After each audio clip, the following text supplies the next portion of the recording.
এই বাংলাদেশের অধিকাংশ শীর্ষ সাংবাদিক মিথ্যাবাদী। এই কারণে তাদের কথা কেউ বিশ্বাস করে না।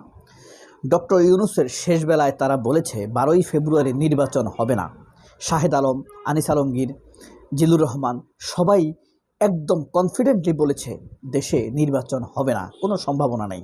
কিন্তু শেষ পর্যন্ত নির্বাচন হয়েছে এবং অনেক নির্বাচনের চাইতে ভালো নির্বাচন হয়েছে। তারা সবাই 2024-এর গণঅভ্যুত্থানের নেতৃবৃন্দকে সন্ত্রাসী হিসাবে সাব্যস্ত করতে চেয়েছে সম্মিলিতভাবে মিডিয়া এবং সেনাবাহিনীর অপরাধী অংশ, কিন্তু মানুষ তা গ্রহণ করেনি, বরং তাদেরকে ভোট দিয়ে এমপি হিসাবে নির্বাচিত করে সংসদে পাঠিয়েছে।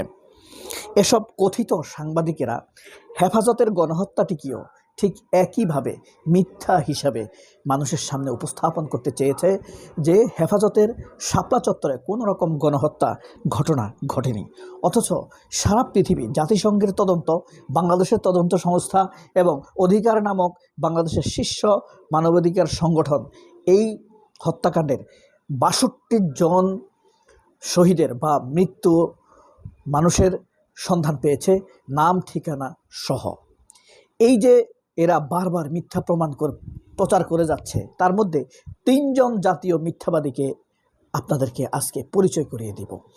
আশা করি পুরো ভিডিওতে সাথে থাকবেন।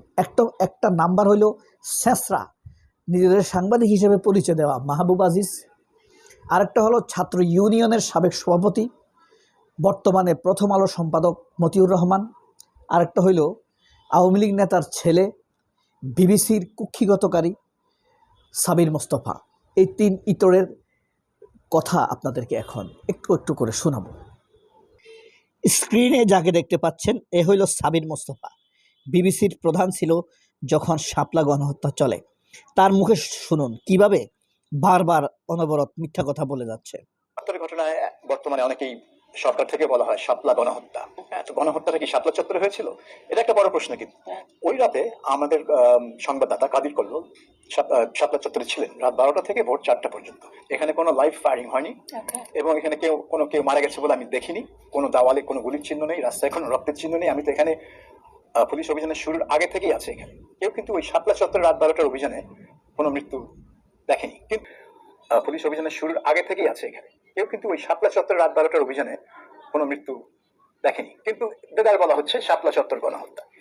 এটা নিয়ে যেই যাই বলুক না কেন, যে পরবর্তীতে বলুক যে বিবিসি বাংলা সঠিক চিত্র দেয়নি বা বিবিসি বাংলা গণহত্যা ধামাচাপা দিয়েছে, আই ডোন্ট কেয়ার। কারণ আমরা জানি যে শাপলা চত্বরে কি হয়েছে। শাপলা চত্বরে আইন শৃঙ্খলা বাহিনীর অভিযানে হত্যাকাণ্ডের প্রমাণ পেয়েছে আন্তর্জাতিক অপরাধ ট্রাইব্যুনালের তদন্ত সংস্থা। চিফ প্রসিকিউটর জানান, শুধু এবার দেখতে পেলেন এই মিথ্যাবাদী সাংবাদিক একের পর এক মিথ্যা বয়ান তৈরি করে যাচ্ছে। শাপলা চত্বরে গণহত্যা হয়নি। কিভাবে সাংবাদিকরা হত্যাকারীদের, খুনিদের পক্ষে দাঁড়ায় সাংবাদিকতার পরিচয় নিয়ে। সাংবাদিকতার পরিচয় থাকলেও তারা আসলে এক একজন খুনি আওয়ামী লীগের কর্মীর মতোই কাজ করেছে। এরাই মূলত ফ্যাসিস্ট করার এক একটা ইঞ্জিন। এবার শুনুন মাহবুব আজিজের কথা। গণমাধ্যম সেইখানে শাপলা চত্বরের যে গণহত্যা নিয়ে তারা কথা বলে, এটা কিন্তু ভয়াবহ মিথ্যাচার। আপনি বিবিসি কে আমার আমি ব্যক্তিগতভাবে একটা গ্রহণযোগ্য মিডিয়া বলে মনে করি, বিশ্ব জুড়েই সেখানে এটা মনে করা হয়। বিবিসির তৎকালীন প্রধানের ইন্টারভিউটা শুনেন তো। তাদের যে কাদির কল্লোল, খুব নাম করা সাংবাদিক, সারা রাত ওখানে উপস্থিত ছিলেন। তিনি প্রকাশ্যে বলছেন যে ভাই আমি তো কোনো খুন দেখি নাই এইখানে রাতে। এই হলো দেশের শীর্ষ 2 সাংবাদিক দাবি করা ইতরের বক্তব্য। একটা হলো সাবির মোস্তফা, বিবিসি বাংলা বিভাগের প্রধান। আমি সবসময় বলে আসছি, বিবিসি বাংলা বিভাগ, ডয়েচে ভেলে, রয়টার্স, এরা সবাই কিন্তু বাংলা বিভাগগুলো সব ইন্ডিয়ান ওরিয়েন্টেড, আওয়ামী ওরিয়েন্টেড। এরা দুইজনে বলছে শাপলা চত্বরে কোনো গণহত্যা ঘটে নাই। অথচ সেখানে অসংখ্য সাংবাদিক ছিল। আমি নিজে ছিলাম, সাংবাদিক হিসেবে না। আমি অসংখ্য লাশ নিজের হাতে তুলেছি, আমার গায়ে আঘাতের চিহ্ন এখনও আছে। অথচ এরা মিথ্যা বলেই যাচ্ছে। এর মধ্যে একটা, শুধু আপনারা সবাই জানেন এখানে কি ঘটেছে, তারপরও একটা চিত্র যদি না দেখাই তাহলে এদের কথা যে মিথ্যা এটা চিরস্থায়ী হবে না। এই ভিডিওটি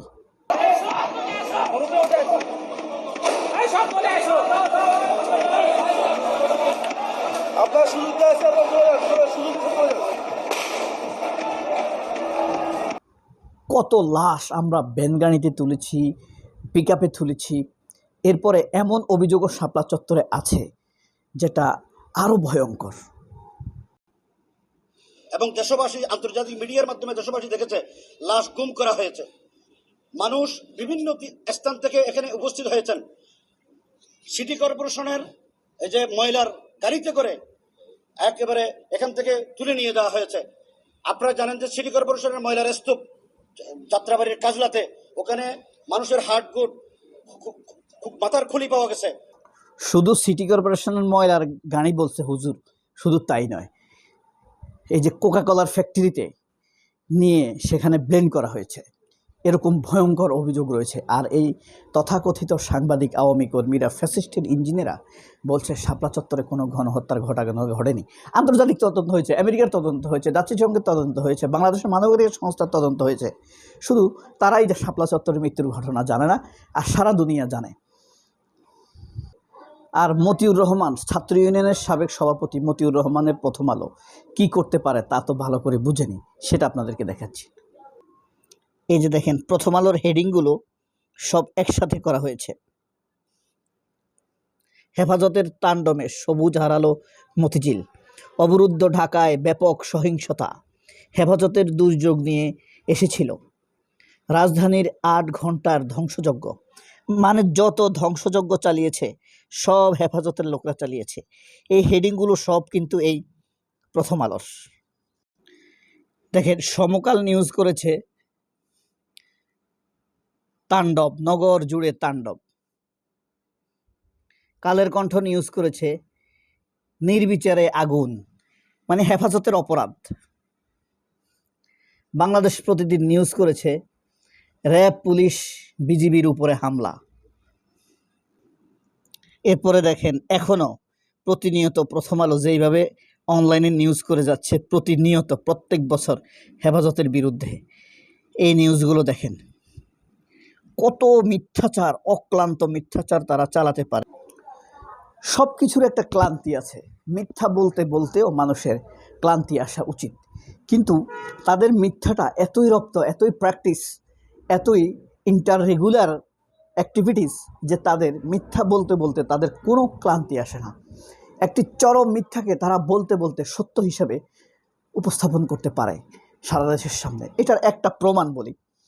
স্বাধীনতার সময়ে 30 লক্ষ মানুষ প্রাণ হারিয়েছে।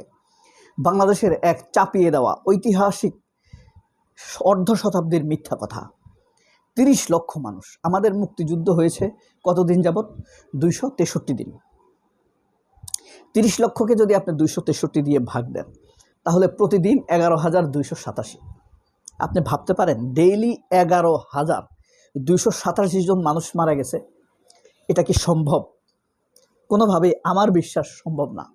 2 বছর হাসপাতাল, স্কুল, ইউনিভার্সিটি, বাজার, আবাসিক এরিয়া সবখানে হামলা চালিয়েও ইসরায়েল 70,000 মানুষ মেরেছে ফিলিস্তিনে। আর বাংলাদেশে পাকিস্তান 267 দিনে, 9 মাসে, 63 দিনে তারা 30 লক্ষ মানুষ মেরেছে। It's quite impossible. The lie of the century by the progressive so called progressive people of Bangladesh. এরা আমাদেরকে মিথ্যায় ডুবিয়ে রাখছে। আপনাকে যদি এখন কোনো ইন্টারভিউতে প্রশ্ন করে স্বাধীনতার সময় কত মানুষ নিহত হয়েছে, আপনি বলতে বাধ্য 30 লক্ষ। মিথ্যা কথাটাই বলতে হবে। এক প্রতিষ্ঠিত মিথ্যা, এক স্বীকৃত মিথ্যা। কি চমৎকার! এটা হয়েছে এদের কারণেই। এরা মিথ্যাবাদী, জাতীয় 3 মিথ্যাবাদী। সবাই অনেক ভালো থাকবেন। আল্লাহ হাফেজ। আসসালামু আলাইকুম।